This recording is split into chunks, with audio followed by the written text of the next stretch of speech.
后来继续来看是这个总统府的前发言人丁文强。2014年，咧这高雄市这个新闻局长的期间，甲电视台一个女记者来交往，两个人甚至伫咧办公室发生着亲密的关系。分手了后，佫继续甲对方来搭甜。监察院调查4个多月，认为丁文强的行为构成着性骚扰，嘛来伤害着政府机关甲公务员的形象，所以通过弹劾。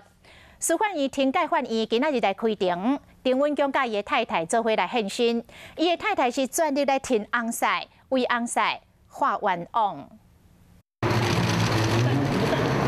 心情怎么样？穿普鞋西装、蓝色的衫，前总统府的发言人丁文强表情看起来真疲劳，去卡着桃色风波。头毛咧白布看得出来，这阵啊，伊并无好过。你要觉得监察院对你比较不公平吗？还是有话想要先跟大家讲的？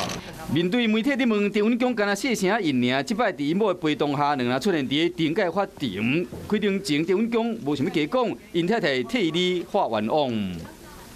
监察委员那边说，我先生婚后持续的骚扰何女，事实上是何女主动联系我先生，然后主动向我先生这边提出非常多金钱的索取，然后我先生要转账给他，他还是持续的说不够。有监信为证，这件桃色纠纷发生伫去年，丁文强伫做总统府发言人的时，和前女朋友野聊讲伊涉嫌性骚扰，佮表示讲丁文强伫做高雄市新闻局长的时，两人捌伫办公室内面发生亲密的关系。监察院认为讲丁文强的行为已经严重影响到政府机关的形象，也佮有公务人员的形象。和监察委员以11-0专属单核通过，以上庭改法院，丁文强煞来有可能面临进行是免除职务、撤职、剥夺，也是减少退职金、减薪水、罚款、新界。伊毋过，不管是倒一个结果，看起来对丁文强的前途，拢有可能造成真大影响。